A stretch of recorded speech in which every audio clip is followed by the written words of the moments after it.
Bonjour à toutes et à tous, bienvenue, le rendez-vous des leaders proposé par SCP Business School. Vous le connaissez maintenant, on est déjà au 4e numéro. Merci d'être avec nous. Merci à toi, cher Léon, d'avoir initié cette émission.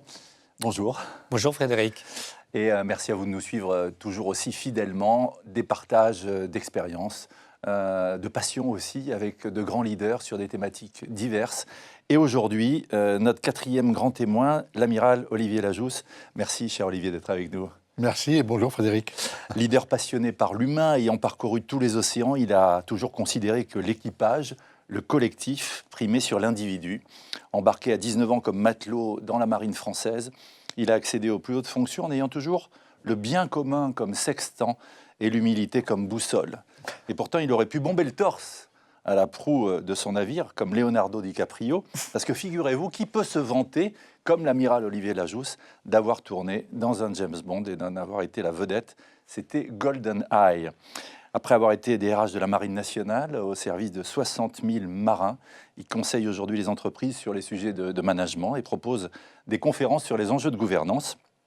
Et alors, vous l'avez compris, je ne vous apprends rien, où nous naviguons entre espoir et incertitude, avancées technologiques et soubresauts géostratégiques, entre mer calme, blocus, tempête. Quel meilleur capitaine de vaisseau pour leader à TESCP qu'Olivier Lajousse pour nous accompagner. Allez, on largue les amarres. Merci encore, cher Olivier, d'être avec nous. Je voudrais saluer le fidèle, parmi les fidèles, directeur général de la Chambre de commerce et d'industrie Paris-Île-de-France, Stéphane Frataschi. Bonjour Stéphane. Bonjour Frédéric, merci. Merci de ta présence Stéphane. Et puis, nouvelle venue, elle est avec nous, c'est un plaisir. Elle est directrice générale adjointe en charge de l'expérience étudiant, directrice du campus de Paris, professeure de finance à ESCP Business School. C'est Cécile Karoubi. Bonjour Cécile. Bonjour Frédéric. Merci d'être là. Je voudrais saluer tous nos leaders, futurs leaders, et puis aussi les membres de la communauté ESCP qui sont avec nous, à côté, dans notre studio, dans le Shaker. Voilà, on les salue. On peut même leur faire un petit coucou. Voilà. Merci d'être avec nous pour assister à cette émission, tout comme vous, qui la suivez à distance. Vous pourrez évidemment poser vos questions tout à l'heure, et les questions dont les thématiques reviennent le plus souvent feront l'objet justement de réponses de la part de nos invités. On va commencer tout de suite, sans plus tarder, avec le décryptage de Cécile Karoubi. C'est maintenant.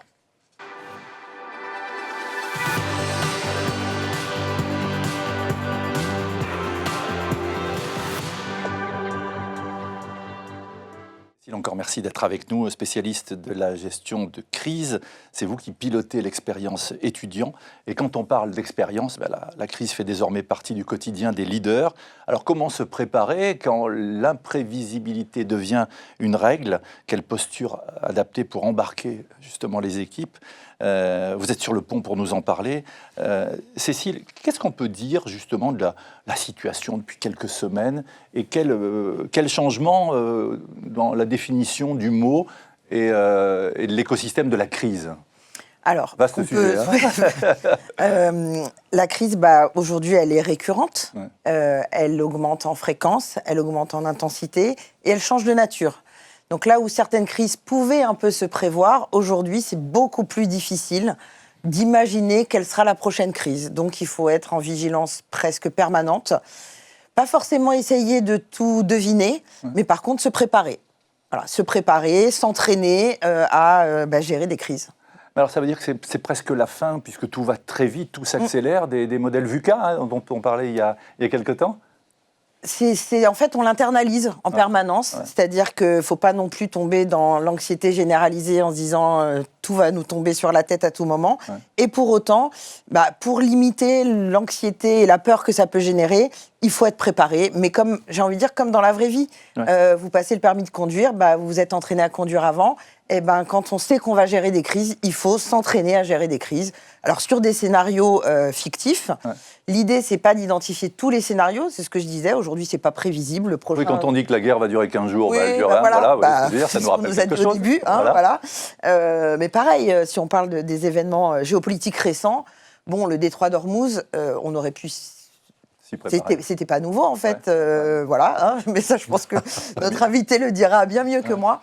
Donc effectivement, il faut se préparer, comme n'importe quelle activité en fait. Donc cette crise qui devient plus intense, imprévisible, la vélocité aussi, l'intensité. Moi, j'aimerais bien qu'on ait l'exemple de l'ESCP, parce qu'à l'ESCP, sous l'impulsion de Léon, on s'est préparé aux crises, quelles qu'elles soient. Hein. Alors, c'est vous qui pilotez. On a essayé de se professionnaliser, effectivement, avec de l'entraînement. Donc, de temps en temps, on organise des simulations de gestion de crise en conditions réelles. Mais j'ai envie de dire exactement de la même manière que on fait des exercices incendie ou des exercices intrusion sur nos campus. Eh ben, on s'entraîne aussi à gérer des crises. Donc, il y a plein de méthodes, voilà. On essaye effectivement de se professionnaliser. Le point qui est vraiment important, c'est pas tant d'identifier les scénarios catastrophes qui peuvent nous arriver, c'est d'abord d'identifier qui est dans cette cellule de crise qui prend les décisions. Et voilà. Et ça, c'est fondamental. Le rôle de chacun, doubler tous les postes, parce que c'est Léon, hein, le décisionnaire, mais si Léon est absent, c'est moi. Mon copilote, s'il est absent, en fait, il a un binôme. Donc, se structurer, identifier bien qui doit prendre la décision in fine. Alors, des décisions qui sont forcément imparfaites, parce qu'on n'a pas toute l'information, on a des contraintes temporelles hyper fortes. Et puis, le mot responsabilité prend tout son sens, en fait. C'est-à-dire qu'à un moment, in fine, le décisionnaire doit prendre une décision qui ne sera pas forcément populaire pour tout le monde. Ouais.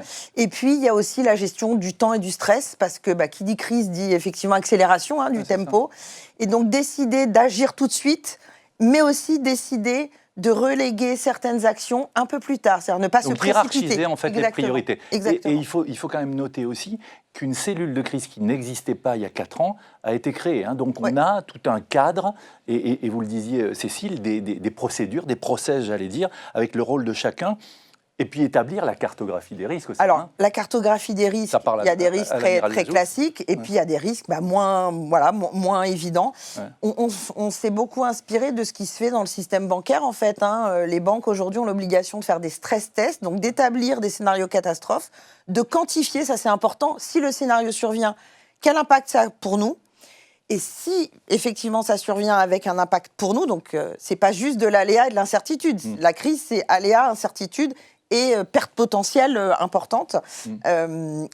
Qu'est-ce qu'on fait ? Qui prend la décision ? Qui prend, donc, des fois, des décisions qui sont un petit peu compliquées, donc, ça veut dire quoi ? On qualifie, j'allais dire, l'impact au-delà du scénario, on le quantifie ?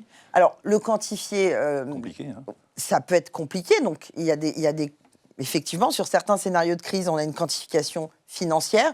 Parfois, c'est une quantification réputationnelle. Et effectivement, l'idée, c'est pas tant de quantifier, c'est d'identifier tous les acteurs qui vont être mobilisés en fonction de la nature de la crise. Parce qu'en fonction de la nature de la crise, c'est pas les mêmes acteurs qui vont être mobilisés. Donc, effectivement, on essaye. Voilà, on s'inspire beaucoup de la marine, de l'armée, hein, mais qui s'entraînent tout le temps, nous, voilà, on essaye de se professionnaliser en s'entraînant un petit peu. Oui, alors, plus que s'entraîner et plus que réussir, hein, puisque le vaisseau amiral ESCP, maintenant, on vogue vers de nouveaux horizons et des océans toujours plus grands et toujours plus lointains grâce à Léon et ses équipes. C'est intéressant de dire qu'effectivement, les décisions peuvent être imparfaites, parce qu'on n'a pas la science infuse, et puis il y a de l'imprévisibilité. Et puis, dans ce genre de cas, et peut-être qu'il y a un exemple, Cécile, on ne peut pas plaire à tout le monde. Hein. Ah non, forcément, on ne peut pas plaire à tout le monde. Alors, tous les membres de la cellule de crise sont bien identifiés. C'est des discussions collectives. Donc, c'est pas le pilote ou le décisionnaire ne décide pas, entre guillemets, seul. Il prend les avis de toutes les parties prenantes qui font partie de la cellule de crise. Mais on peut avoir effectivement des décisions à prendre qui ne vont pas plaire à tout le monde. Et c'est ça le rôle du leader en situation de crise. C'est d'assumer cette responsabilité de prendre une décision à un moment qui ne va pas plaire à tout le monde. Et de dire « je suis sur le pont ». Voilà. Oui. Alors ça, je pense qu'on aura l'occasion d'en reparler avec notre invité, mais effectivement, la métaphore maritime, de mon côté, c'est le leader en situation de crise, c'est le phare dans la tempête. C'est-à-dire qu'il doit être là, il doit être solide. Identifié. Il faut que son pouvoir, entre guillemets, soit reconnu. Hein, donc, il faut qu'il ait une certaine légitimité, il faut qu'il ait une vue à 360 degrés, parce que si vous avez une vue partielle, même si l'information est imparfaite et qu'on est pressé, il faut quand même avoir une vue à 360 degrés pour se dire, OK, si je prends cette décision-là, quelles conséquences ça va avoir sur les autres parties prenantes à l'école ? En fait, Exactement. Merci beaucoup, Cécile. Merci. Je voudrais la réaction de Stéphane. Très intéressant la présentation et pratique et de doctrine que va nous faire Cécile. Deux petites remarques quand même, alors nourries par l'expérience aussi, mais je pense qu'il y a un lien très important entre la capacité du leader à prendre la décision, à être organisé, mais aussi à communiquer. Parce qu'une crise, ça ne se gère pas qu'en interne, notamment dans le monde des entreprises, aussi dans celui des pouvoirs publics, à tout niveau d'ailleurs. Tout l'écosystème en fait. Et objectivement, cette dimension de savoir expliquer les décisions qui ne plaisent pas à tout le monde, défendre une réputation, ce que vous évoquiez pour une entreprise qui est extrêmement important, c'est aussi quelque chose qui se prépare. Et cette dimension gestion de l'explication et de la communication, tant en interne qu'en externe par rapport aux parties prenantes extérieures, c'est extrêmement important dans une gestion de crise et c'est même primordial dans le potentiel de confiance qu'on est capable de constituer, de restaurer, de conforter, notamment quand c'est une crise qui, du point de vue des pouvoirs publics, intéresse nos concitoyens directement, dans leur sécurité, dans la sûreté de leurs déplacements.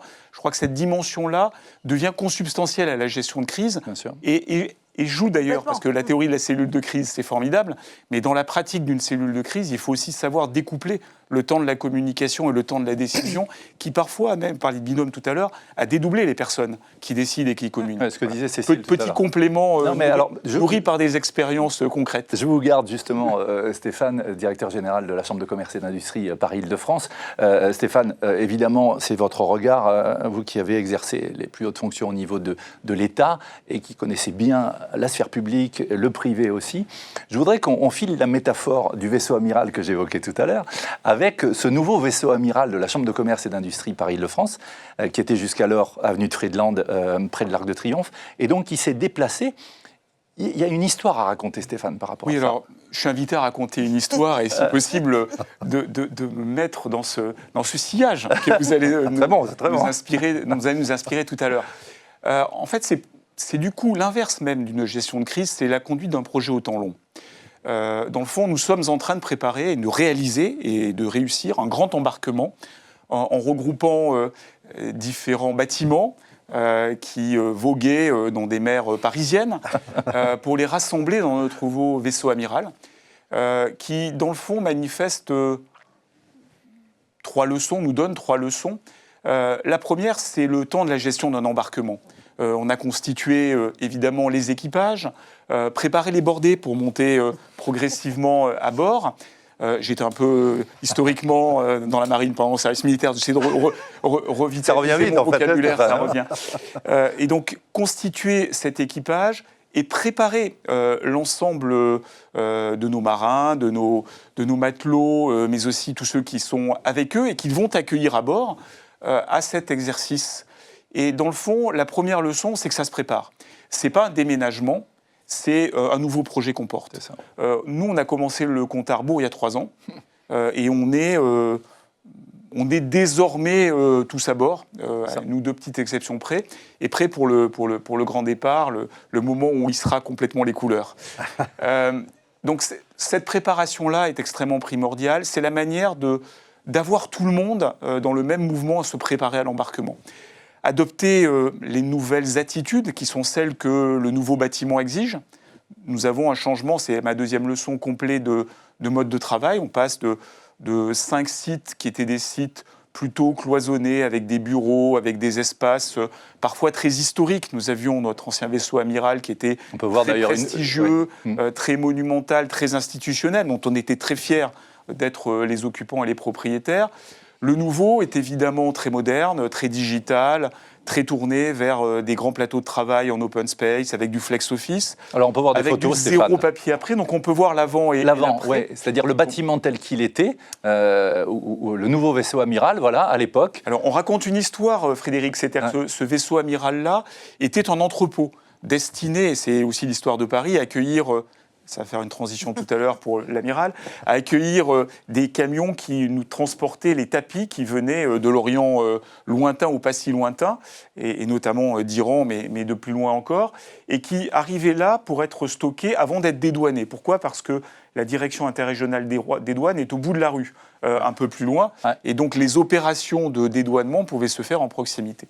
Donc on a arrêté cette noria, ce bâtiment qui était en entrepôt avec beaucoup de béton, parce que le tapis, c'est très lourd, c'est très dense, c'est très lourd.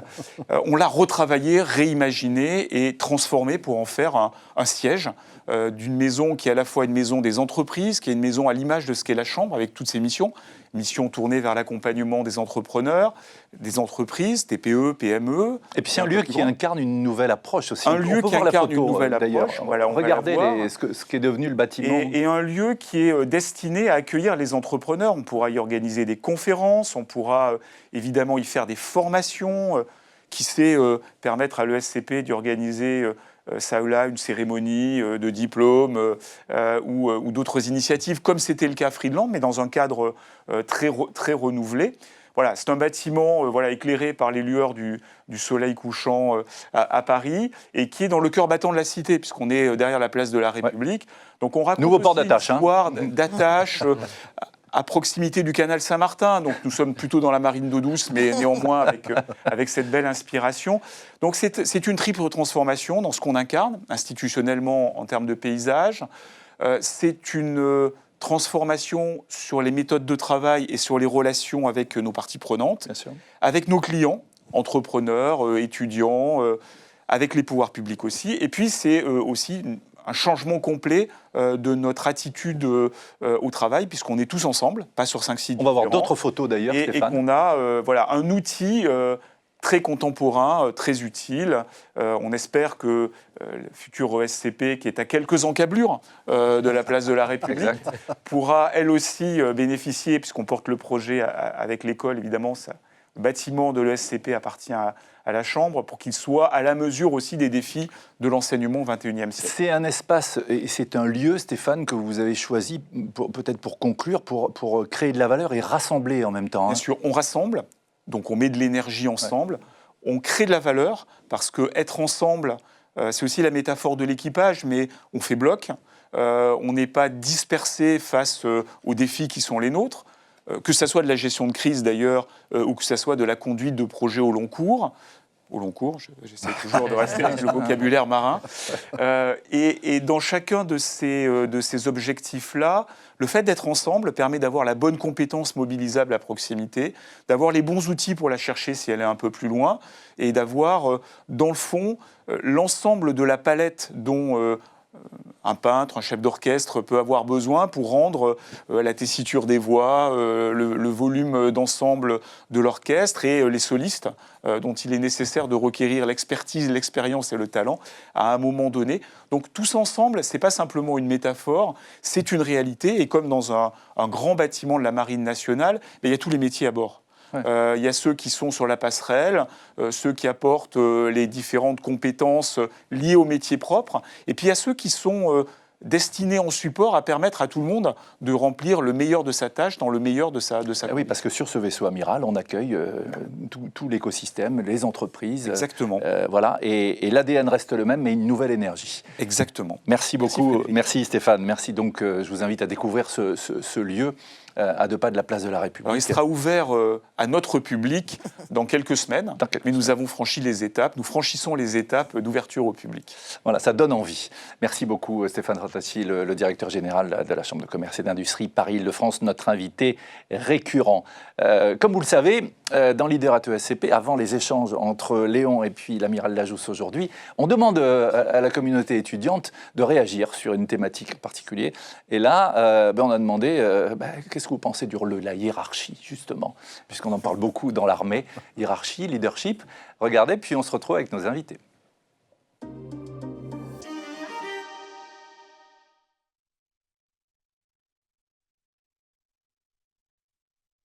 C'est un collectif qui véhicule la stratégie et toutes les ambitions d'une entreprise. Et la place de l'individu dans ce collectif, il peut avoir plusieurs rôles. Il peut avoir un rôle de véhiculer ses ambitions, ses objectifs pour la réussite de l'entreprise et contribuer pleinement à la création de la richesse. Je pense qu'elle est très importante, que ce soit dans l'entreprise ou dans la vie de tous les jours, parce que la hiérarchie, c'est ce qui permet de classifier le niveau d'expérience et aussi le niveau de conseil qu'un senior peut donner à un junior.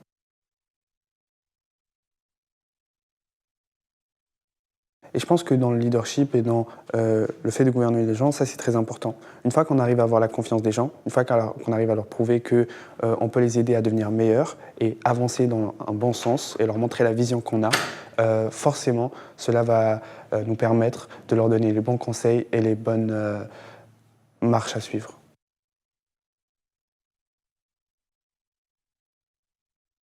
I would say that it's actually my mom because she's kind of the leader of the family, so she keeps everything in check and she organizes everything and she just has kind of everything in control, and I really look up to that, and one day I want to be like my mother.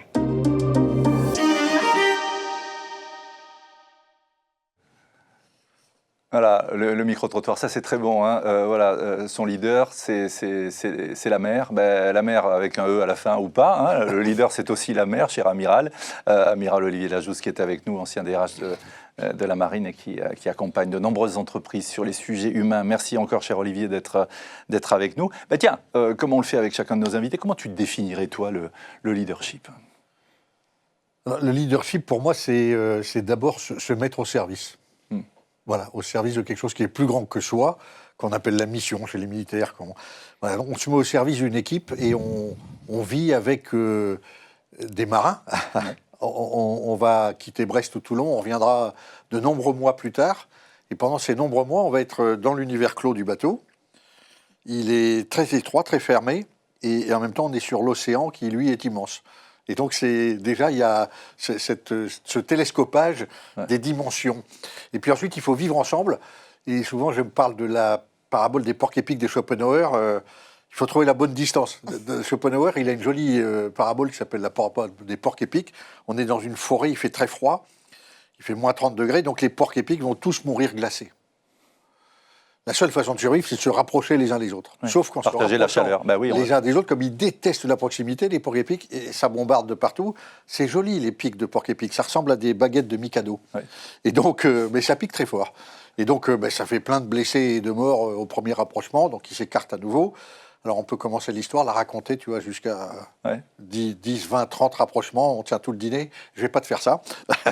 Jusqu'à ce qu'ils trouvent entre eux cette bonne distance où ils se piquent suffisamment sans se faire trop mal, mais en étant obligés de prendre l'autre en considération dans sa présence, et en partageant la chaleur de leur survie.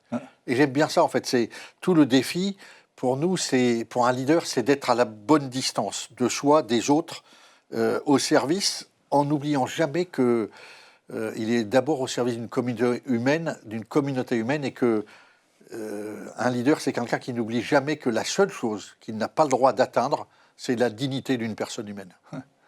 Toute personne est digne. Tu dis aussi, Olivier, c'est le génie du genou. Oui, exactement. Alors, ce petit truc-là, c'est génial. Hein. Quand on arrive au monde, on sort tout nu du ventre de maman, on est rarement habillé. Hein. Ouais. Et puis, pendant les 9 premiers mois, on est totalement dépendant. Et puis, un jour, on marche à genoux, et puis un jour, on se lève et on marche. Et ça, c'est notre liberté, notre mobilité. Et puis arrive l'âge où on met une première prothèse. Moi, j'en ai une à bâbord. Le genou est moins souple, le tango est moins souple, le surf est moins souple. Et on se souvient combien cette articulation est importante. Et donc, j'aime bien l'écrire, J-E d'un côté, N-O-U-S de l'autre. Le jeu et le nous. Je-nous. Plus on a des jeux J-E talentueux, mieux c'est. Sous réserve qu'ils ne deviennent pas des, pardon de la grossièreté du vocabulaire, mais je suis marin, qu'ils ne deviennent pas des TPMG, des tout pour ma gueule. C'est-à-dire des individualistes forcenés, incapables de rentrer dans une dynamique d'équipe. Et à l'inverse, si le nous est étouffant, on pourrait citer des modèles économiques, sociologiques, idéologiques, très étouffants, où finalement plus personne ne respire.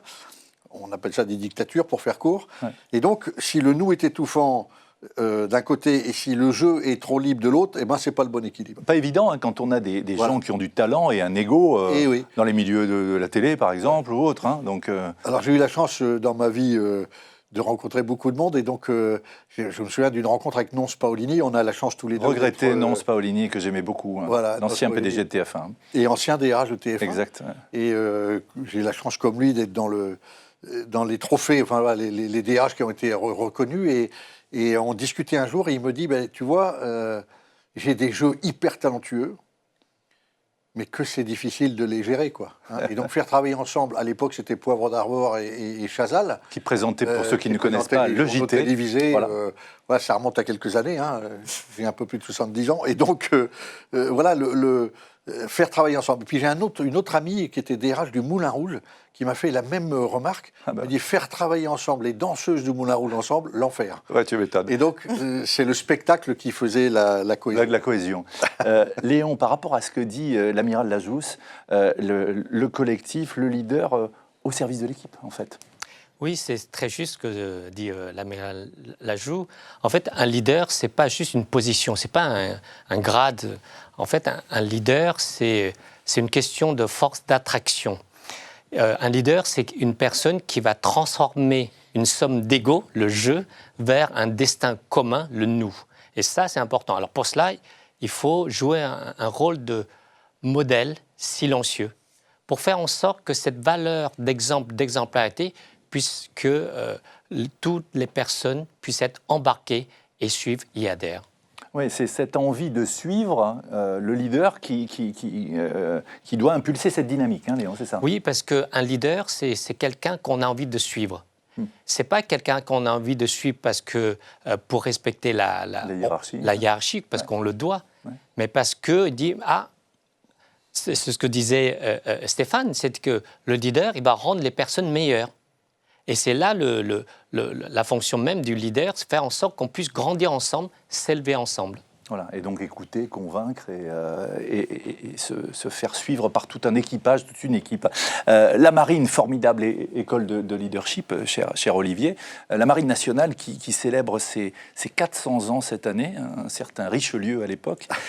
Toi, tu as toujours été attiré par la mer, mais aussi par ce côté travailler en équipage, hein, Olivier? Ouais. Oui, j'ai abordé tout à l'heure cet univers très particulier, le bateau. On s'éloigne de la terre, il n'y a plus de terre. On prête à Platon, je crois, une formule dans laquelle il disait il y a 3 types d'humains, les vivants, les morts et les marins, entre les deux. Parce que c'est vrai qu'une fois qu'on est au milieu de l'océan, on ne sait plus si on est vivant ou pas vivant. Ouais. On est vivant, mais on est complètement dans un autre monde. Je pense que nos amis qui sont dans l'espace, c'est pareil, mais ça peut être pareil pour un nomade du désert. Et donc, Stéphane, qui a connu ça, puisqu'il est passé dans la marine, se souvient qu'on dit tous unis comme à bord. Et on est forcément unis, parce que tout le monde dépend de tout le monde. Il ne peut pas y avoir de maillon faible. J'utilise souvent pour parler d'une organisation, je dis toute organisation n'a la force que de son maillon le plus faible. Le maillon le plus faible, ça peut être un manager qui va burn-outer parce qu'il s'est mis trop de pression. Ça peut être un opérateur qui va faire une petite bêtise et ça va déclencher une catastrophe. Ça peut être, c'est pas quelqu'un de faible en tant que tel, mais qui par un comportement ou un ressenti va devenir faible. Et à ce moment-là, comme tous les maillons se tiennent les uns aux autres, un seul casse et il y a plus. Ça grippe tout. Donc il y a plus de performance. Et donc chaque maillon, j'aime bien cette image, dépend des autres maillons. Et tu dis toujours, il y a un triptyque dans le leadership, autonomie, responsabilité, solidarité, ARS. Ouais. Je voudrais que tu les développes. Autonomie, Olivier. Alors, on entend souvent dans les grandes écoles de commerce, mais un peu partout aussi, il faut que le plus possible les collaborateurs soient autonomes et responsables. C'est un grand mantra et qui a plutôt du sens. Sauf que pour que quelqu'un puisse être à la fois autonome et responsable, la première chose qu'on lui doit, c'est de la formation. On ne peut pas demander à quelqu'un d'être autonome si on ne l'a pas préparé. J'ai un souvenir très frappant de ça. C'est mon premier commandement, j'avais 23 ans, c'était un petit patrouilleur en Afrique. Et on avait laissé, avant l'appareillage, le soin à un jeune matelot qui venait d'embarquer de préparer la passerelle. Et à l'époque, on naviguait avec des compas magnétiques, c'est-à-dire des compas dont on met au millimètre près 2 écrans face à face pour avoir le nord magnétique. Et ce brave garçon, il arrive à la passerelle, il voit le compas, il le prépare, il trouve qu'il y a 2 vis qui ne sont pas top alignées. Avec le tournevis, il tourne les 2 vis. C'était des vis sans fin. Les 2 aimants se trouvent tout au fond. On n'a plus le nord. Et on s'en est rendu compte que bien plus tard, on a failli s'échouer. Perdu le nord, hein, c'est ça. Et on avait perdu le nord.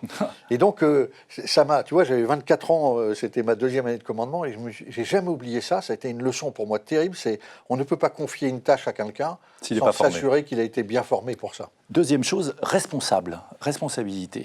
La responsabilité...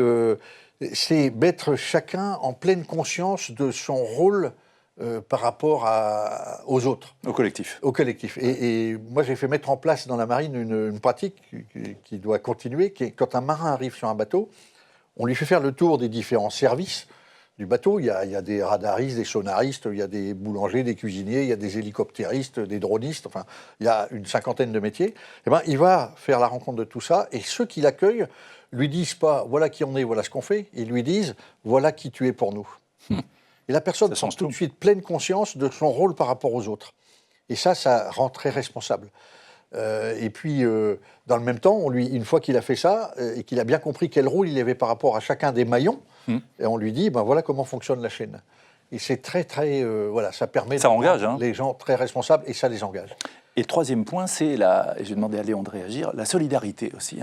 On se serre les coudes sur un bateau. Tu sais, quand il y a 14-15 mètres de creux, que le bateau va dans tous les sens, que tu te dis pourvu que ça tienne, tu mets le bateau à la cape, il va franchir les vagues les unes après les autres, ça fait un barouf du diable.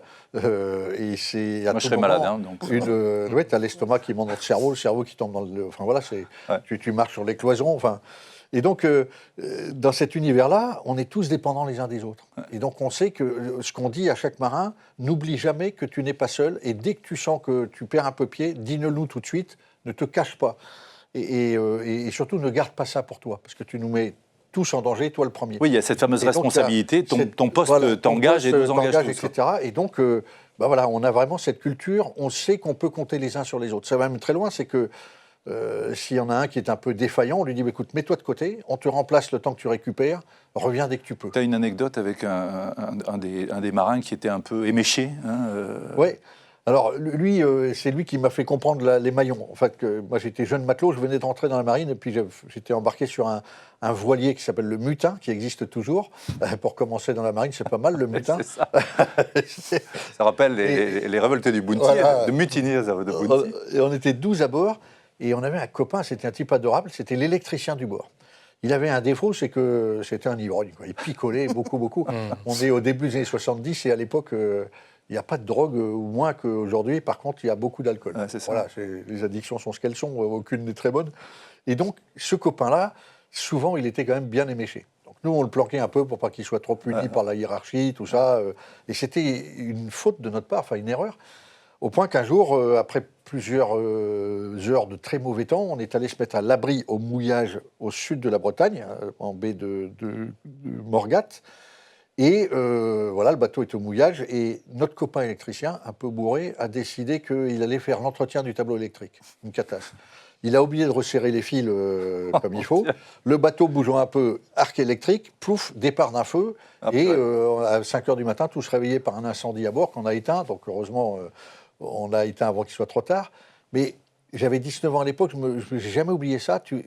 C'est là que vient l'idée des maillons qui dépendent les uns des autres. C'est là que vient l'idée de la solidarité, de la responsabilité, de l'autonomie. Ouais, et que le courant passe au bon sens du terme. Léon, par rapport à ces 3 enjeux, autonomie, responsabilité, solidarité. Alors, tout à l'heure, Olivier disait, autonomie, il faut être formé. Ça tombe bien, être formé au leadership. Oui, évidemment, autonomie ne signifie pas improvisation. Exact. Signifie préparation, formation et l'interdépendance. Et je dirais que l'autonomie, d'abord, on doit être formé par une personne qui est plus compétente que nous et qui nous montre la voie. Et ça, c'est un premier élément. Deuxième chose, responsabilité, je préfère parler aussi de rendre des comptes, c'est-à-dire comptable de. En anglais, on parle de accountability. Ouais. Et donc, ce mot est beaucoup plus fort, c'est qu'il va au-delà de la responsabilité, parce que nous sommes seuls, le leader, qui est responsable in fine et qui doit rendre compte et rendre des comptes.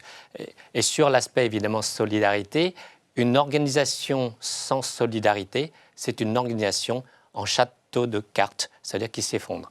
Et donc, c'est pour ça qu'il faut jouer sur cette interdépendance et toujours montrer cette voie de la solidarité et du respect avec tout le monde. Et puis il y a ce côté aussi chef d'orchestre que tu aimes bien évoquer, Léon, dans le leader. Oui, le leader, c'est un chef d'orchestre, parce qu'on parle beaucoup de cette métaphore, parce que le chef d'orchestre, ce n'est pas l'expert, en fait. c'est celui qui connaît et qui a une expertise générale pour dire qui est le meilleur expert. Parce que si je prends un instrument qui joue beaucoup plus fort et trop vite, ben, c'est plus de la musique, c'est du bruit. Et donc, comment faire en sorte que tout le monde fasse la même partition, une musique harmonieuse, avec la bonne fréquence, la juste fréquence. En fait, on parle de cette justesse qui est importante, et ce qui est l'équité aussi qui est important, et du respect dans le leadership. Et quand on parle de formation avec Olivier, l'école du leadership de Paris, on est en plein dedans. Hein, donc, là, clairement, et ce que illustre l'amiral est vraiment la singularité, je dirais, du leadership, et plus précisément du leadership français que justement l'amiral partage extrêmement juste et extrêmement bien. L'amiral Olivier Lajousse est notre invité dans Leader at ESCP. Merci de nous suivre toujours fidèlement. Olivier, on parle de l'armée, de la marine, le rôle du chef, le rapport à l'autorité. On parle beaucoup aujourd'hui de décisions partagées. Ton avis par rapport à ça? Oui, je vois un relevé de sourcil qui veut tout dire. Hein. Oui, je pense qu'on a pensé qu'à un moment, on pouvait tout mettre à plat, gommer les hiérarchies. J'ai été très heureux d'entendre ce qui a été dit tout à l'heure sur la hiérarchie. Et l'exemple de la maman comme première autorité, ça m'a fait bien plaisir. Ouais.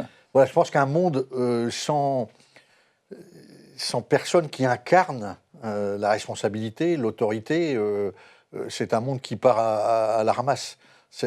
Parce qu'à ce moment-là, il n'y a plus personne de responsable.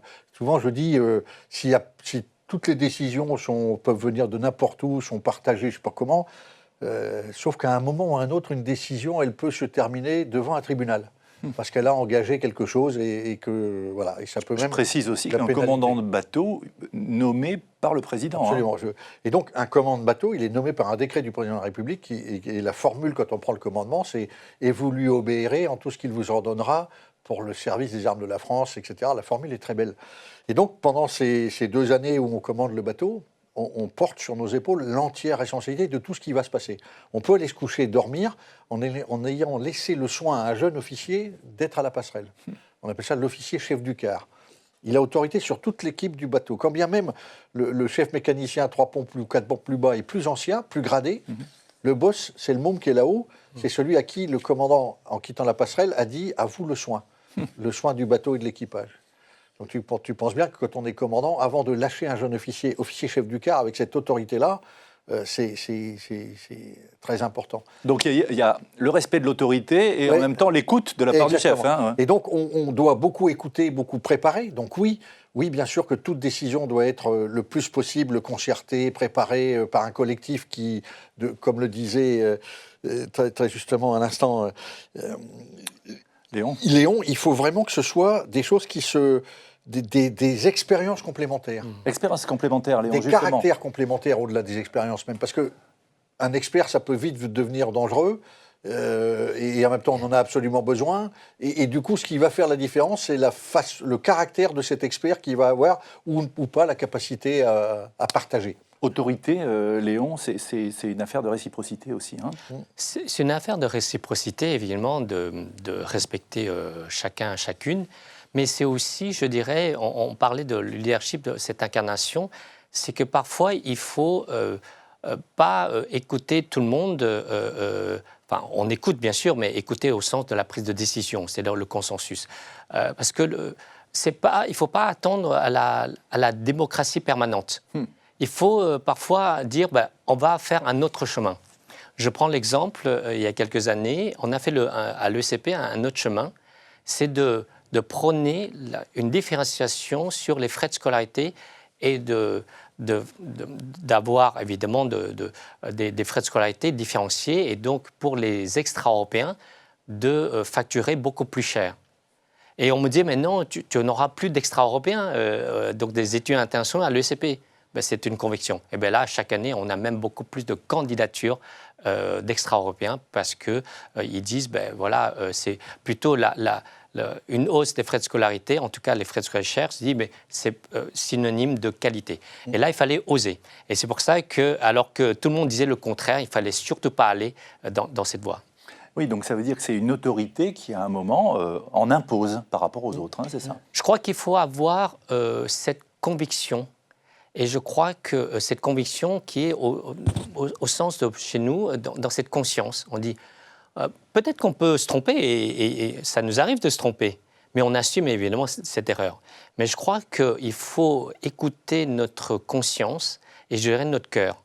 Parce que, comme on parle du vaisseau, eh ben, il faut garder à l'esprit qu'on a aussi cette obligation, cette responsabilité de la pérennité de notre vaisseau qui est l'ESCP. Et pour garder, maintenir et avoir cette pérennité, et on a fait ce choix-là de prendre cette décision, évidemment, de facturer plus cher. Alors tu disais écoute, moi quand on parle d'écoute, ça me fait penser à la voix, l'importance de la voix aussi, Léon.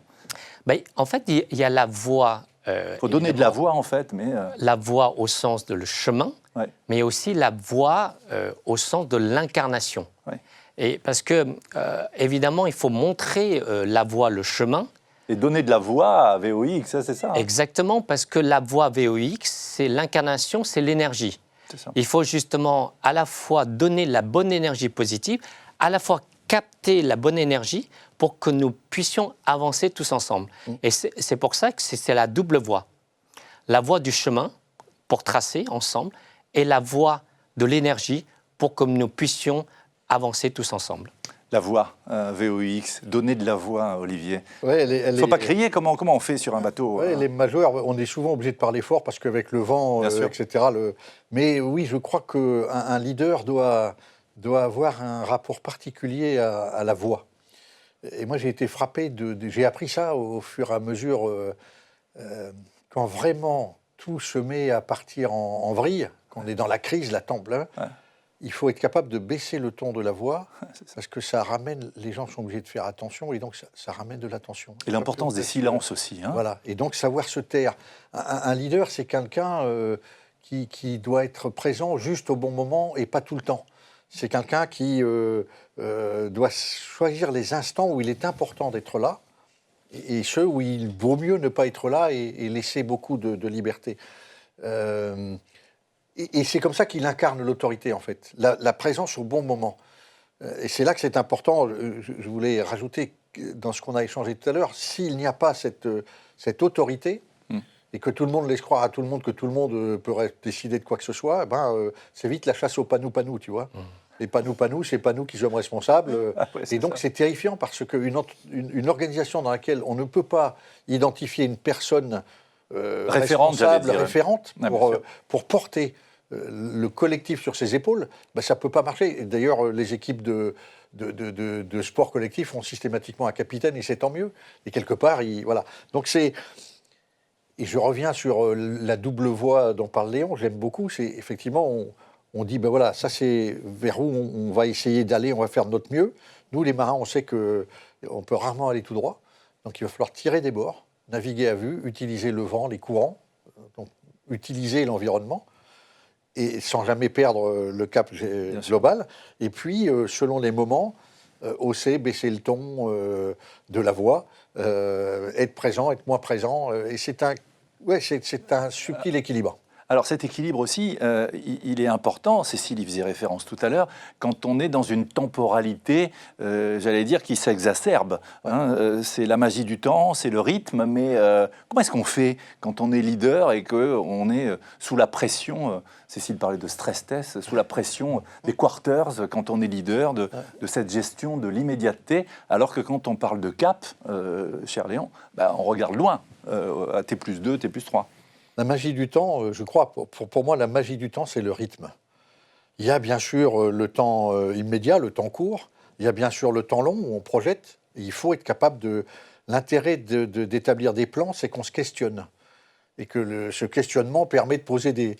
Mais il faut avoir la grande humilité de se souvenir qu'il est peu probable que le plan se déroule comme on l'a prévu.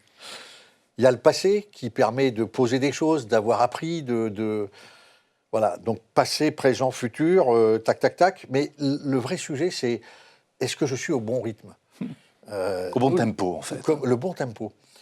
Il y a une danse qui est très belle pour ça, c'est le tango. Il y a une musique incroyable. Il y a deux personnes qui vont se mettre ensemble. et qui, sur cette musique, vont d'une façon absolument magnifique, harmonieuse, être dans le rythme.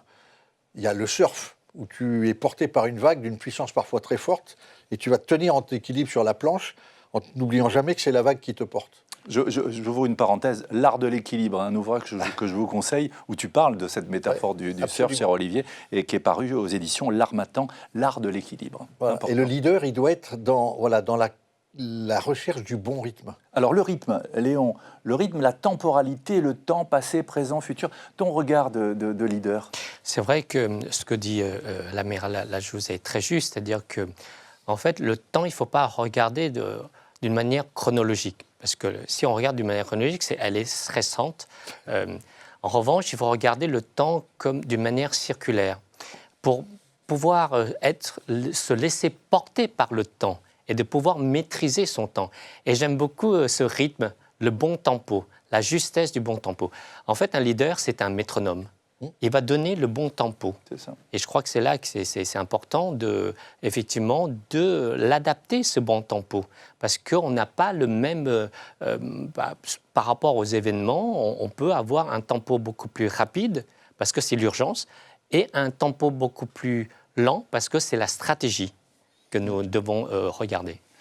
Et puis aussi, il y a ce temps que tu définis comme circulaire, Léon, aussi. Oui, ce temps circulaire est important, c'est-à-dire, en fait, on est là avec un raisonnement de la multitâche et de prioriser ce qui est important.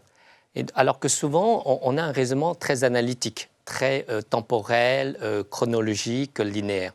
Mais en fait, on sait que dans la vie d'une organisation, il y a l'urgence, l'immédiateté. Donc, il faut toujours dire, voilà, on doit s'occuper de l'immédiateté et aussi du temps long. Et donc, c'est pour ça, c'est cette vision, je dirais, holistique. Cécile parlait de la vision 360 degrés. Eh bien, cette vision 360 degrés,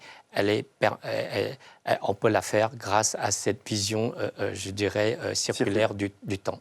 Le temps, le jeu, le nous, je voudrais qu'on y revienne brièvement, Olivier. C'est le nous qui nous drive, j'allais dire. Hein. Tu me citais quand nous avons préparé cette émission, ne pas oublier que chacun de vous vaut autant en tant qu'homme, hein, c'est ça, hein. Ouais. Le temps que nous passons ensemble entre humains, je reviens à mes porcs épiques de tout à l'heure, etc., ouais. C'est un temps qui peut vite devenir très brutal si on n'y fait pas attention, très violent. Il y a un rapport étroit entre l'urgence et la violence. Le temps court nous rend potentiellement très violents. Et dans une société qui a privilégié le temps court, c'est de plus en plus difficile de trouver un nous qui nous réunit. Et qui embarque tout le monde. Et donc, moi je me souviens, peu de temps après ma rentrée dans la marine, au moment où je fais le cours d'officier, le patron de la marine de l'époque, l'amiral Albert Joarnoulins, nous fait un cadeau magnifique. Il quitte le service, il a fait 40 ans dans la marine, il a fini grand patron de la marine, et il nous laisse les 10 commandements d'un chef. Et le premier commandement, c'est « Vous êtes des officiers de marine. Vous allez donc avoir à commander des équipages de marins. Commandez-les justement, commandez-les fermement, sans jamais oublier que chacun vous vaut en tant qu'homme. » C'est ça. Donc ça veut dire, Léon, je voudrais... 1974. Oui, donc c'est valable encore... Loin en avance sur les écoles de management.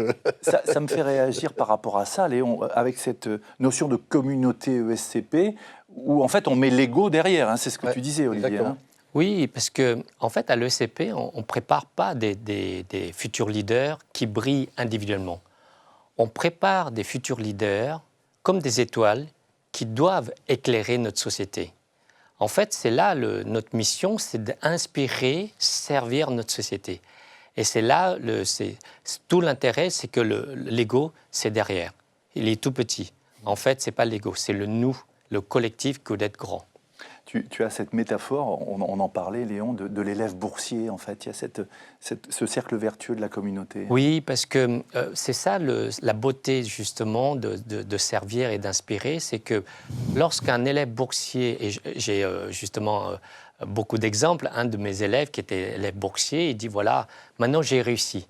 Et bien maintenant, le retour, c'est que je vais donner des bourses pour que d'autres étudiants talentueux puissent venir suivre évidemment notre cursus d'excellence pour que par la suite, on puisse faire effet boule de neige et faire ce cercle vertueux pour que tous... pourquoi? Parce qu'à l'ESCP, nous, on parle de l'excellence, mais nous, on veut l'excellence pour toutes et pour tous. Et c'est pour ça que grâce à ce cercle vertueux, ce rôle d'exemple, on peut faire cette pénérité pour que tout le monde puisse suivre l'excellence et sans barrière financière. Voilà, donc il y a ce fameux nous que tu privilégies, Olivier, en permanence. Et construire un nous, c'est rassembler des gens autour de choses, comme je disais tout à l'heure, on appelle ça la mission chez nous. C'est un peu l'esprit de corps aussi. C'est l'esprit de corps, c'est ce qui fait qu'on a plus intérêt à être ensemble intelligemment que être chacun de son côté violemment. On parle beaucoup d'incertitude. Tout à l'heure, Cécile y faisait référence et Stéphane aussi, parce que quand on est dans un projet comme celui qu'on évoquait tout à l'heure, des nouveaux locaux de la Chambre, on s'y prend 3 ans à l'avance, et puis il y a toujours des aléas. En opération, tu as vécu les incertitudes. On en a beaucoup parlé il y a quelque temps de ce fameux détroit d'Ormuz. Tu as navigué 8 ans, je crois, dans un champ de mine aussi. Donc comment on se prépare, peut-être réaction aussi de Cécile et Stéphane, outre Léon, sur cette incertitude. C'est d'abord accepter que l'incertitude, c'est le cœur même de la vie. Ouais, ce que disait... On arrive au monde, on ne sait pas combien de temps ça va durer. Ouais.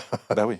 Et dans ce détroit, alors comment on est? Dans ce détroit, à la fin des années 80, début des années 90, déjà, dans le cadre de la guerre Iran-Irak, puis avant la première guerre du Golfe, il y avait déjà des mines partout. Moi, j'ai vu un destroyer américain, le Roberts, sauter sur une mine. Et quand il s'est retrouvé au dock à Dubaï, il était tout fripé, là, tu vois, comme ça. Je ne sais pas comment s'appellent ces chiens avec des visages tout fripés, mais ça nous faisait penser à ça, tu vois, tellement la coque avait été déformée. Et ce qu'on a appris à ce moment-là, c'est qu'il fallait qu'on laisse des dégazages, on laissait des panneaux ouverts pour que l'onde de choc puisse ressortir. Parce qu'il y avait un malheureux gamin qui avait été projeté plusieurs mètres en hauteur au moment de l'explosion. Moi j'ai coordonné le travail de plusieurs chasseurs de mines qui étaient venus de France et qui ont déminé toute la zone, et ça a duré 6 mois. Donc, quand j'entends aujourd'hui des gens dire on découvre, on ne pouvait pas imaginer, je dis vous devriez, on retrouve le temps, de temps en temps, c'est intéressant de repasser. Oui, de regarder dans la réaction, peut-être Cécile. Voilà. C'est ce qu'on évoquait, c'est-à-dire que c'est étonnant à quel point collectivement on peut perdre la mémoire. Voilà. Parce que, comme on le disait, les détroit d'Ormuz, ça n'aurait pas dû être une surprise en fait. Ils commencent à bombarder l'Iran, on doit le savoir, c'est-à-dire qu'à un moment, les stratèges géopolitiques, ça doit être sur la table tout de suite. Et ce qui est très étonnant, c'est que ça n'a pas été, de toute évidence, ça n'a pas été le cas, puisque là, ce qui bloque aujourd'hui, c'est le détroit d'Ormuz, comme si c'était nouveau et que ça n'était jamais arrivé. Donc effectivement, parfois, l'accès à la mémoire collective, ça peut aider en gestion de crise, en fait. Et on retrouve le temps des anciens, l'importance de faire parler les anciens, le mélange des générations, pour se raconter les uns les autres. Stéphane? Je crois que ça nous renvoie à ce que dit Cécile, à la manière dont le décideur suprême accepte de temps en temps qu'on lui dise la mémoire des choses. Je parle de toute organisation, je n'ai aucune idée particulière. Bien sûr. Et qu'il accepte ou qu'on lui remonte. Le fait qu'il y a une contradiction de termes qu'on connaît, qui peut être géographique, qui peut être technique, qui peut être tout simplement de rapport de force et d'acteurs, qui peut contrecarrer ce qui, à un moment donné, est une ambition. Donc, comme quand l'amiral nous expliquait que le cap, il va jamais... On a le cap, mais on tire des bords pour aller dans la direction où on doit aller. Il se peut que pour un objectif stratégique, on est à la base de la stratégie, on ne va pas opposer les modèles de Sun Tzu et de Clausewitz, mais enfin, pour aller à son but, il faut quand même choisir la meilleure des manières pour l'obtenir. Et donc, ça peut conduire à tirer des bords. Mais la réalité des détroits... sujet que j'ai un peu exploré dans le passé d'ailleurs, c'est que certes on a postulé en droit de la mer, d'ailleurs avant même la Convention de Montego Bay, que c'était un espace dans lequel on pouvait faire un libre passage en transit, mais que la tentation des riverains en temps de conflit, c'est quand même plutôt d'en limiter le passage. Il y a toute l'histoire des détroits turcs, d'où l'intérêt de on va redécouvrir, on peut redécouvrir Bab el-Mandeb, enfin il y a plein de sujets de cette nature, y compris le Pas-de-Calais, qui pendant les 2 guerres mondiales n'était pas quand même l'espace de circulation le plus ouvert, en tout cas ni d'ailleurs transversalement ni horizontalement. Voilà. Je voudrais qu'on termine avant que vous posiez des questions, et puis nos amis aussi qui sont au shaker ont des questions pour nos invités, parce que le temps passe très très vite hein, quand on est embarqué dans cette belle croisière de leadership avec l'amiral Lajous. Les émotions, et je te laisserai aussi réagir par rapport à cette notion d'émotion. Très rapidement, Olivier, un souvenir fort d'un 23 octobre hein, où... Oui, le 23 octobre 1983, j'ai 28 ans, je suis à Beyrouth et le Hezbollah qui vient de naître avec un camion piégé rentre dans un immeuble, l'immeuble Drakkar, qui est un des immeubles qui est sur la ligne verte que tiennent les soldats français de la force militaire de sécurité à Beyrouth. Et donc, voilà, 58 morts qu'il va falloir déterrer, j'en connaissais quelques-uns. Et donc, on est ravagé par ça. Hein, et donc, on se dit, est-ce que je dois me mettre en colère et ces jeunes que je vois là avec leur Kalachnikov qui attendent de pouvoir nous tirer dessus, est-ce que je me précipite et je les tue tout de suite ou est-ce que je me calme et je me souviens que de toute façon, c'est eux qui ont la position et que ça fera des morts en plus. Donc, qu'est-ce qu'on fait dans ce cas-là? Et donc, dans ces cas-là, on temporise, on se calme. Et donc, je dis souvent, le premier qui s'énerve a perdu. Et pour que ça soit très concret, je pose souvent la question, est-ce que vous avez des adolescents dans votre famille? Oui, c'est ça. Qu'est-ce que fait l'adolescent? Il vient de piquer, il vient de chercher. Et donc, à un moment, tu vas t'énerver contre lui, papa ou maman va crier, et là, c'est fini. Le môme, il a une arme fatale. Il sait comment énerver papa ou maman. Oui, donc restez zen. Et, voilà. Et donc, en négociation internationale, en négociation commerciale, tu vas chercher ce point de rupture en titillant l'autre, et une fois qu'il s'est énervé, il a perdu. Le premier qui s'énerve a perdu. Donc, il faut apprendre à connaître ses irritants, à travailler sur soi, à accepter que nous sommes des boules d'émotions avant d'être des êtres rationnels, et que donc, plus il y a de l'incertitude, plus il va falloir transformer, plus on va être dans du temps de crise, et je pense qu'on est durablement dans le temps de crise une bonne fois pour toutes, et plus il faut apprendre à être très très calme et à faire ces petits pas de côté qui vont permettre... Je terminerai en disant, regardez, celui qui a le mieux décrit les émotions, c'est un sociologue, psychologue américain, Robert Plutchik, et qui a parlé de la rose des émotions. Il montre comment, d'une toute petite contrariété, tu peux devenir foudrage assassin. Ouais. Est-ce que j'ai besoin de donner des exemples de vie quotidienne qui nous rendent potentiellement... oui, il y en a plein. D'accord. Ou d'une toute petite contrariété, d'une toute petite anxiété, finir paniquer et sauter par la fenêtre de terreur. Léon, restez zen. Oui, parce que dans l'émotion, il y a la motion. En fait, il faut évidemment... On est humain, et donc il faut capter l'émotion, mais il faut laisser partir l'émotion, c'est-à-dire la motion. C'est-à-dire c'est dans le mouvement, c'est dans le bouddhisme, en fait. Et c'est comme ça qu'on peut mieux décider. Parce que si on capte l'émotion, si on guesse, on ne peut pas décider, parce qu'on va décider dans l'émotion. Alors que justement, la meilleure prise de décision, il faut justement... prendre du recul et d'avoir cette attitude zen. Tu avais un exemple, un drame en Argentine où il fallait aller au combat et... Oui, en fait, malheureusement, donc dimanche midi, on reçoit un appel comme quoi nous avons 3 étudiantes à l'hôpital, dont une est décédée. Et donc une en coma, et voilà. Et donc je prends la décision de partir lundi pour rejoindre au Buenos Aires. Donc je vois la famille, les élèves, il y a une vingtaine d'élèves qui sont tous apeurés, etc. Ben là, évidemment, il y a l'émotion. Et là, il faut évidemment, par rapport aux parents qui ont perdu leur enfant, là, c'est quelque chose qui est terrible. Et puis l'autre dans le coma. Donc là, il faut vraiment... Les peines sont là, et nos condoléances. Et je crois que c'est l'esprit de communauté. Il faut écouter, et il faut vraiment dire, voilà, comment on peut aider par rapport à chaque famille, et prendre le temps. Et le temps, c'est d'aller voir tous les jours à l'hôpital la personne qui était dans le coma. Et fort heureusement, avant que je parte, je suis resté quelques jours, elle a pu se réveiller, être réveillée, etc. Le care, le prendre soin. Le prendre soin, et ça, c'est important parce qu'on est humain. Et faut, la valeur de l'exemple, c'est aussi de suivre son cœur, et aussi de dire, voilà, on est aussi parents, on est aussi peut-être grand frère ou autre chose, et donc d'aller aussi porter. ce message avec sincérité et dire d'accompagner. Et je crois que et pour le dénouement pour les deux autres personnes, c'est très très bien terminé. Et voilà, et je crois que ça c'est important, c'est pour souder notre communauté. Voilà, derrière le leader et cette empathie à laquelle tu faisais référence. Session de questions-réponses avec nos amis au Shaker, et puis avec Cécile Karoubi et puis Stéphane Fratacci maintenant.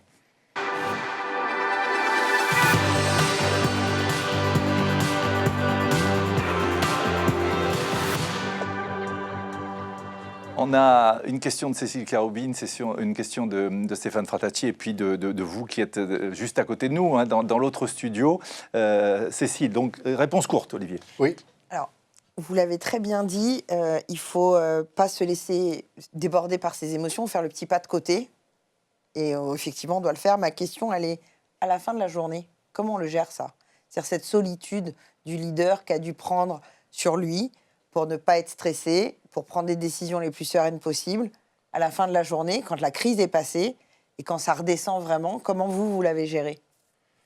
Est-ce qu'on dort bien la nuit? Et à quel moment il faut le partager? Est-ce qu'on fait des quarts aussi? Voilà. On ne dort pas forcément bien la nuit, mais oui, je ne peux que recommander de le partager. Moi, j'ai toujours fait attention à avoir autour de moi, dans l'équipe, 2 ou 3 personnes vers qui je pouvais aller et dire là, j'ai besoin de vous parler. Et qui se mettaient dans cette posture-là. Et en même temps, plus on se rend remplaçable, mieux c'est. Oui. Le pire, c'est un leader qui se rend irremplaçable. Et donc, une bonne façon de se rendre remplaçable, c'est d'être sûr qu'à tout moment, on va pouvoir dire à son bras droit ou son bras gauche, à toi le soin. Je me souviens avoir fait ça, c'était pendant la guerre d'Afghanistan, je dirigeais, il y avait plein d'activités, il y avait plein de pression, et à un moment, sous la fatigue, je me rendais compte que je devenais plus irascible. Et donc j'ai dit à mon bras droit, à toi. Moi, pendant 3 jours, je me retire, le pas de côté. Je ne suis plus là, et je bouquine, je fais tout ce qui me plaît, j'écoute de la musique, je bouquine, je m'apaise. Mais et pendant ces 3 jours-là, le numéro 2 a été patron du tout. Et ça a montré aux gens qu'à tout moment, s'il m'arrivait quelque chose, plus grand que moi, il y avait l'organisation qui allait continuer. Voilà, avec une chaîne, c'est important. Chaîne de solidarité. Voilà. On a une question, Stéphane. Donc, comme c'est une question courte, je me tourne vers l'ancien DRH de la Marine. Après tout ce qu'on a dit sur les leaders, comment l'ancien DRH de la Marine sélectionnait les leaders? Alors d'abord, il ne le faisait pas tout seul, c'est un collège, bien sûr, mais qu'est-ce qu'on mettait dans le paquet pour... oui, les compétences qu'il fallait avoir pour cocher les cases. Avoir fait idéalement un parcours zigzag, donc avoir fait la preuve qu'on était capable de travailler aussi bien avec un industriel qu'un politique, qu'un journaliste. Voilà. Donc avoir cette culture du kaléidoscope, de l'ouverture d'esprit. Ensuite, avoir, dans certains cas, une expertise bien particulière. Quand on a à gérer du nucléaire, il vaut mieux avoir les meilleurs du nucléaire. Voilà. Et donc, dans les grands talents de la marine, ceux qu'on mettait sur des parcours pour être les futurs amiraux, il y avait à la fois ceux qui se retrouveraient dans les métiers très transverses avec ce panel très ouvert, et puis les quelques-uns dont on avait besoin parce que des expertises dans lesquelles ils étaient très reconnus, que ce soit les missiles, le nucléaire ou d'autres. Et donc, voilà. Et ce qu'on mettait comme clé, c'est détermination, c'est courage de dire et de faire, c'est grande humilité, et c'est grande disponibilité. Voilà, et c'est très exigeant. Hein. On a une question, même 2 questions, et puis très rapidement, Olivier, qui nous viennent du Shaker. Face à la génération Z, est-ce qu'on peut encore donner des ordres? C'est-à-dire que quand on dit donner des ordres, déjà, ça met tout le monde à rebrousse-poil. Et donc, la question, c'est comment j'amène des gens à comprendre qu'ils ont intérêt à faire ensemble quelque chose en appliquant une règle, et comment cette règle est tellement pertinente et a tellement de sens qu'elle tombe sous le sens. Elle tombe sous le sens. Et donc là, on a gagné. Donc, quand on est obligé de donner des ordres, ça arrive. Hein. Mais moi, j'ai toujours dit, tu vas manager dans le temps normal, 99% du temps, mais viendra l'instant soudain, brutal, fugace, du coup qui part, de la violence. Et là, il faudra dire ouvrez le feu ou cessez le feu. Ça, c'est un ordre. Donc l'ordre, il est nécessaire quand il y a péril en la demeure, quand il y a danger de vie et de mort. Le chirurgien va donner un ordre au bloc opératoire à un moment ou à un autre. Un moment clé, en fait. Un moment décisif, en fait. L'ordre, c'est le moment clé. Mais tu pourras le donner d'autant plus facilement que comme tu as préparé l'équipe à accepter ton autorité, ça a été dit tout à l'heure, ça tombera sous le sens. C'est légitime, que personne ne discutera. C'est ce leader qu'on suit parce qu'on sait qu'il est la bonne personne à ce moment-là. Et puis dernière question, la différence, est-ce qu'il y a une différence de leadership entre les armées et les différents pays, hein? Oui, ça a été un peu abordé tout à l'heure aussi. C'est pas simplement dans les armées, c'est globalement dans les organisations. Je veux dire, la culture asiatique est plus à l'aise avec la hiérarchie que la culture occidentale. Chez les Africains, on ne peut pas imaginer de ne pas respecter l'ancien et de l'écouter. Quand à d'autres endroits, l'ancien est plutôt écarté. Et donc oui, il y a des cultures très, très, très fortes qu'on retrouve aussi bien dans les entreprises que dans les armées, les unes et les autres. Et ce qui m'a le plus dérouté, moi, comme marin, ça a été de travailler avec la marine indienne, avec des gens à la fois très rigoureux, très précis, très hiérarchiques, et en même temps qui se retrouvent avec le turban du sikh et leur culture très puissante, enfin très forte, que ce soit des hindouistes ou des bouddhistes, et qui, voilà, mélanger les deux quand nous, on a complètement séparé on fait la part des choses. L'intemporel et le temporel, etc. Tu vois. Donc oui, il y a des cultures et il faut les accueillir. Voilà. Écoutez, on a passé un moment formidable. Hein. On vous a embarqué dans ce 4e épisode de Leader at ESCP avec l'amiral Olivier Lajousse. Merci, cher Olivier, d'avoir été avec nous. Merci, Frédéric. C'était un plaisir. Merci, Stéphane, de ta fidélité. Cécile, tu reviens quand tu veux. Hein, merci beaucoup, Léon. Merci d'avoir initié ce rendez-vous. Je voudrais remercier encore toute la communauté ESCP qui est à côté de nous, dans le studio, juste à côté, que ce soit des futurs leaders ou des collaboratrices et collaborateurs de l'ESCP, puis vous tous qui nous suivez. On a vraiment fait un parcours sur des océans qui inspirent. Voilà, je voudrais remercier toutes les équipes, Anaïs Ravé, Marianne Candé-Salazar, merci Marianne, Sandrine Kiefer, Gueltaz Joubin, Baptiste Gatien, et puis toutes les équipes ici de Make My Day, le studio avec Ludivine, Oriane, Irénée, Simon, Amandine, et puis Olivier aussi. Rendez-vous pour le 5e numéro très très bientôt. Allez, on largue les amarres, à bientôt. Et puis je voudrais aussi, alors que l'amiral Lajousse est en train de nous dédicacer quelques mots, voilà, c'est une sorte de carnet de bord en fait, destiné à la communauté ESCP. Vous rappelez les ouvrages DRH, Le courage de l'humain, et puis L'art de l'équilibre, voilà, 2 ouvrages qu'a écrit l'amiral Olivier Lajousse, qui était notre invité.